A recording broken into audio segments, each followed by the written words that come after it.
Hello everyone, welcome to this video. So I was thinking of making a video on the Iron Keep, how to make your way through this area as simple as possible, as simple as I found anyways. I'm going to start off by showing you the equipment that I'm using, and you don't have to copy it exactly, but you do have to get something, or you should get something similar if you want to have an easy time in this area. The rings are, for the most part, personal preference. This ring right here, the Southern Ritual Band, is relatively important though. It allows you to attune an additional spell.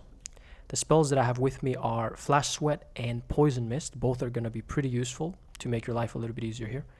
A weapon that you're comfortable with, that hits, that has a good move set, hits side to side or something like that. A shield, because rolling here can be pretty annoying, so ideally you just want to block and attack. An armor with some decent poise to it, and that's about it.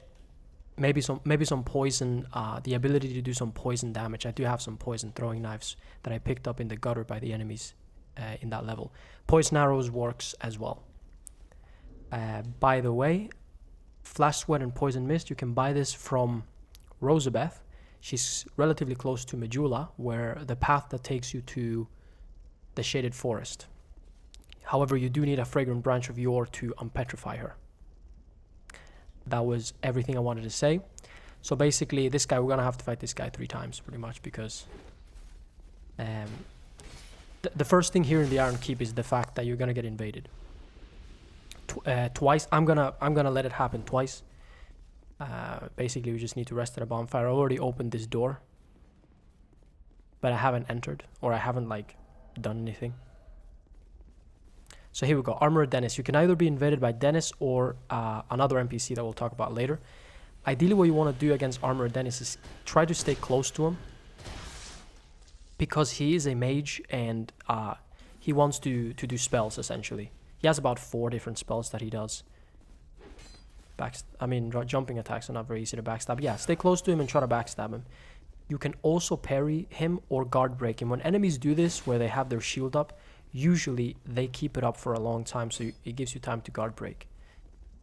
That attack is relatively easy to roll around. That one isn't, so be careful. And as far as a backstab weapon, this isn't a very good backstab weapon, but a great sword, a great hammer is slightly better. What I like to do when I parry Dennis is that I like to dodge the first hit and then get into range of the second one. I almost didn't make it there, but this shield is not very good for parrying. Ideally, you want to have something like this, for example. It comes out a little bit quicker. I meant to guard break there. I'm not very good at guard breaking. That's one of my weaknesses. So, for example, right there, I could have backstabbed him. You can roll around that, just about backstabbed him. Could have done it there as well. See that? I can't really guard break very well. I want to try and parry him once with this thing. So you see how he takes an aggressive stance, walks towards you. That's when I like to bait out the parry. Right there. Let's cheese him a little bit. These 2 enemies, the thing about the Dennis and Denise, Dennis and what are the other one called? I don't remember her name. We'll see it here in a second. The thing about those 2 enemies is that you're really close to a bonfire, so it doesn't really matter if you die that much. Your souls should be safe. But they're not very easy enemies to fight. I would recommend, or I would say Dennis is a little bit easier, just because if you stick close to him, you can just use a weapon and backstab him with it. I'm using here the Craftsman's Hammer. I guess we can switch to a better backstab weapon, for example this. The Great Sword, I won't be able to roll right now. Make her trigger her invasion. Fencer Sharon, that's her name. So the problem with this enemy is when she power stance. So right now she's not power stancing. So again, you can go and try to bait that parry if you wish. And her left-hand weapon, the blue one, has a whip attack, which has a little bit more range to it. I hope she is not going to die from this. No. Good. Let's just heal for safety. Now she's power stancing. See, look at this attack. If she does that, just spam B or you know, spam the roll button as much as you can. You can lay a trap for her here with poison mist. She gets caught on the stairs and she doesn't understand that you're using poison mist. So this is a simple way to fight this enemy in particular. It does not work against the other one because he's a mage, so he'll just stay back and attack you. You can also bottleneck her here and try your best to sort of fight her like this, because she can't really roll around you. So using this little part back here is kind of like the weakness of Fencer Sharon. I'll meet you after I rest at a bonfire. Like I mentioned, use a weapon that's relatively easy to wield. I'm not going to use a greatsword. It's too cumbersome. It doesn't allow me to use heavy armor as well. So here we go, the Iron Keep. The main problem with this area is that enemies will aggro without you seeing them, essentially. So sometimes they aggro from different parts of the level, sometimes they aggro from different rooms. As soon as you enter here, you have an enemy that aggroes towards you, and if you go inside willy-nilly, you may have to fight multiple at once. There's also an archer very close by, so I'm just gonna play it safe. Not get within the aggro range of the other enemies. So the archer is up there, usually. He may have gone inside, and there's two enemies up there with the items. One is an archer, but he switches to his sword. So let's see about this guy. It's very easy to bounce off the wall here. So here we go. This is ideally what you want to do. This is gonna be your bread and butter. Look at him, he doesn't care. All right then. Basically letting them attack your shield and then blocking the hit and attacking yourself. So that item down there is a key. I'll show you how to pick that up as well. Put on the most fire resistant armor that you have. Ooh, look, the leggings actually have more fire defense, but not by much actually, so I'm just gonna keep these. And as far as the helmet goes, this armor, by the way, we picked up in a previous video in this series in the gutter, or yeah, in the gutter. I'm gonna buy the Jester helmet. It's a pretty good helmet overall. Gives you item discovery, and it also gives you pretty decent fire defense. But the Black Witch's armor in particular has excellent defenses to pretty much all of the elements. Break these vases here to wet yourself. And then we're gonna use Flash Sweat. I highly recommend Pyromancy's, just keeping an eye on like the spells that you've gotten thus far. Look at that, barely does any damage.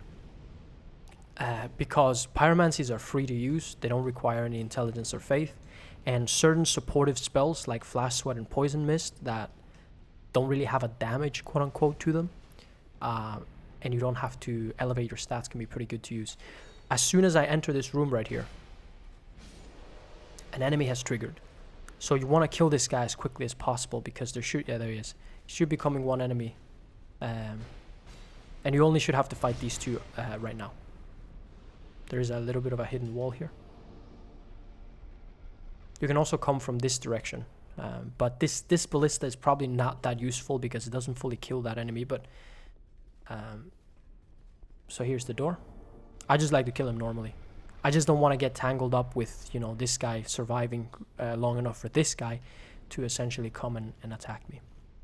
So there's going to be an archer on the bridge. There are 4 archers in total in this area using great bows. And then there is an enemy right underneath him where the lever is, the lever to lower the bridge. And then all the way at the back, there's another enemy that's going to trigger as well as soon as I exit this location that I am right now. So keeping that in mind, what we're going to do is we're going to take cover from the archer. You can take it here. I usually go over here using this pillar to protect myself. And then in order to keep it simple and not roll, I'm just going to wait for him to attack. I'm doing a strong attack with this weapon, backing up a little bit so that the enemy doesn't, you see how he's moving, trying to get an angle on you.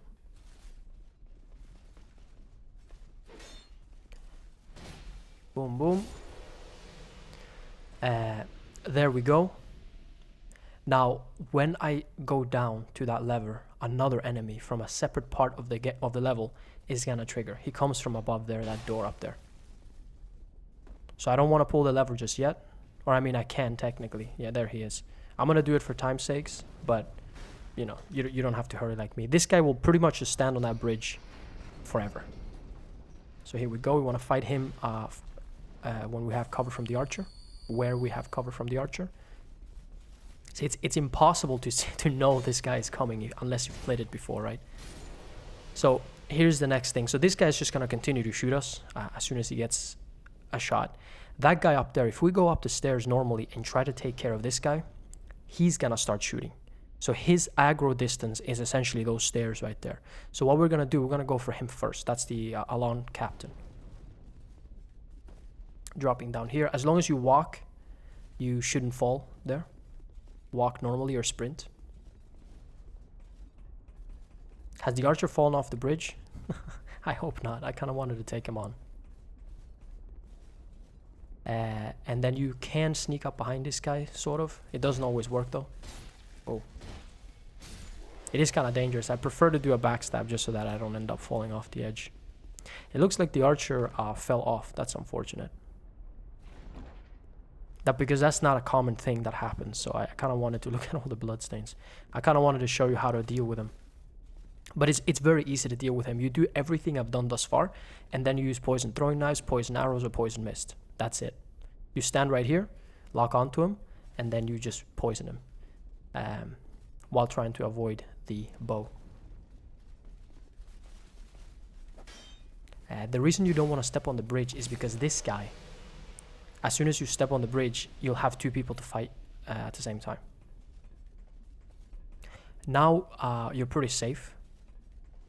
I'm gonna go ahead and pick up that item. You see, there's another archer there. He's gonna start shooting me as soon as I get to the edge of the bridge. There's an enemy below him, which is gonna start coming towards me as soon as I drop down from the bridge. These hexing urns I picked up in Harvest Valley. It's a pretty, normal. It's not a difficult location to figure out. If you just make your way normally through the area, you'll find them.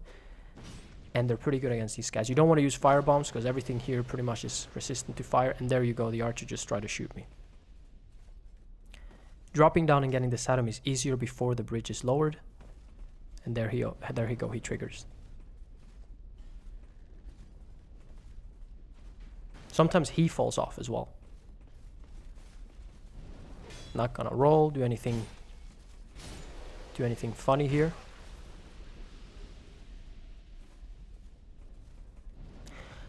This turns off the fire in the room that we need to. You can technically jump across there as well. It's not a very difficult jump to make. And now we're gonna try to kill that archer. So wait for him to shoot, get close, or to like down here, for example. Make sure you don't hit like the. Hopefully that's good enough. Make sure you don't hit the rocks or the platform that he's standing on. That's good enough. One poison mist should be enough to get him. You can also use poison throwing knives. If you have enough, I recommend using poison throwing knives. Or if you do not have any of these things right here, wilted dusk herb, twilight herb, and amber herb, because you're gonna want to use poison mist against the boss. But at this, if you're not a mage, you should have these magic recovery items, or spell uses recovery items. That chest right there, I'm not going to cover any of this in these videos, but basically what you do is you stack a bunch of fire defense. I'll sort of show you how to do that here in a second. So now one archer is dead. On the other side of that platform where he was standing, there is another archer. I'm not going to go up here yet, because that guy can break those pillars that you see, and it can knock you off. You can kill him after you defeat the boss, because he's right next to a bonfire. So I'm not going to tangle with him right now. Plus the item behind him isn't even that great. So here we go. We return to the bridge. Now that the bridge is fully lowered, okay, when you make your way approximately halfway across the bridge, 2 more enemies will trigger. Those 2 up there. We'll see. 1 and 2. Yeah, unfortunately this is one of those times where you're probably gonna have to fight 2 at the same time. It looks like I got a little bit lucky, and they have a little bit of distance between them, between each other, I should say. No, they don't. They do try to like. Okay, let's see. Maybe I should roll here just to get a backstab on him. Good. Yeah, because otherwise it probably is gonna take you do get the iframes after you do the backstab. But notice where I'm rolling, right? I'm rolling towards the wall here. I'm not like in a fight and trying to roll straight at him or towards this area here. You gotta have to keep it safe, and you can pull them all the way back into that room if you wish as well, because they follow you for a long time, these enemies. So now there's another archer to deal with here. I ideally like to wait for them to draw their string because it takes them a while, and then you can go behind them and try to backstab. So just stay back, wait for them to draw. You do not want to fight these guys when they have the sword out, let me tell you. The Yalan captains. Jump, descend attack. You don't have to make that jump if you don't want to, because I know that making your way through this area can be pretty annoying. You get a petrified drag. You could do it after the boss, for example, after you get the bonfire with the boss. So you get that, and you get this as well. The only problem is that if you don't make it across here, you won't have access to this thing. But this isn't really mandatory either. It just makes the boss fight like a little bit easier. Right now we're gonna switch to, again, our best fire resistant armor. Like this. We're gonna take off the shield because I don't really want to block the boss that's coming up. We're gonna take a fully prep here. Amber herb, these are the least valuable ones. So again, roll in the water, and then you put on flash sweat, and then you can pick up the items in the lava relatively easily. It would be better if you had a ring as well, a ring of fire resistance. So I'm gonna save the flash sweat for now. We don't need to do it just yet because he's gonna buff. But basically, this guy is weak to, I believe, strike damage and lightning.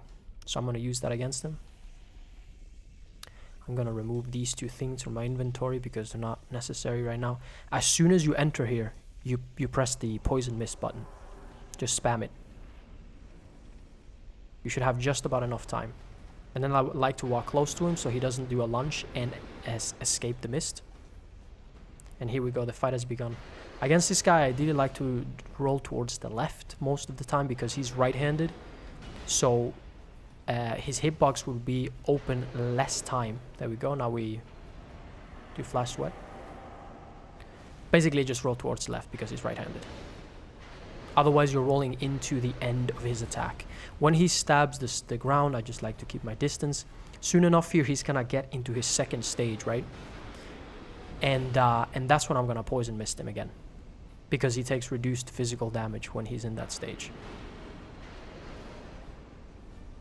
I am wasting a little bit of hammer buff, but that's fine. There we go. Just gonna flash sweat again because I have time. This helps you against the immolation spell that he's using, and I will show you. Oh, I guess there we go. You see how little damage he did to me right there? That attack will knock me on the ground, so I'm not gonna tank it, but that one as well. Stay back when he's doing this. Look at the poison mist doing its work. It's fantastic. Pyromancies are insane against this enemy. In this area in general, they're pretty good. But yeah, you can see how little damage he does because I have so much stacked fire defense. Look, I'm just gonna stand still. Look at that. That is insane. Crazy. That one's not gonna get hit by because it flattens me. But really, like, losing fear of this enemy, well, you will lose fear of this enemy. He got stuck on his arm there. When he doesn't do as much damage, you know. The poison mist helps you get him to his second stage, and his second stage isn't as beneficial for him when you have all this fire defense. So that was the Smelter Demon as well. But yeah, I'm telling you, pyromancies are insanely good. Here we go. We made it past the Smelter Demon to the bonfire. Now I guess we can. We'll just keep this armor on for now. That captain, you can drop all the way down. He shouldn't react. Try to backstab him ideally. I've already lit the bonfire. Look at him, look at him. So if he kills me, it's not as big of a deal. Old Radiant Life Gem and Green Blossom. So now one final thing I'll show you in the end of the video is how to fight the Pursuer. even though it's not a very difficult boss. I guess I just do it as a bonus. Fighting the Pursuer is important. You do need to rest to refresh the area. I don't really need that chest. Do I have anything else? Because let's see, I guess I can use... I'm just going to use rotten pine resin, actually. Fighting the Pursuer is good because it gives you a ring of blades +1. I'm not really using poison mist against him because it takes 2 to poison this enemy. So, and he's a little bit, he recovers a little bit quicker than the Smelter Demon does when the Smelter Demon is in his stage change. Have I poisoned him? No, still haven't poisoned him. I like to hug this enemy, stay close to him. That's the way I prefer to fight him. Unless he does that attack, then I usually like to roll away from it. The normal sort of slash attack that he does. But pretty much anything else, I stay close to him. Because you can like dead zone a lot of his hits. There we go, Ring of Blades +1, absolutely brilliant. In the next video, I will do part 2 of the Iron Keep. Although I do believe that the most difficult part is this one, the getting to the Smelter Demon essentially. So yeah, thank you for watching. Hopefully you enjoyed, and I'll see you next time. Goodbye.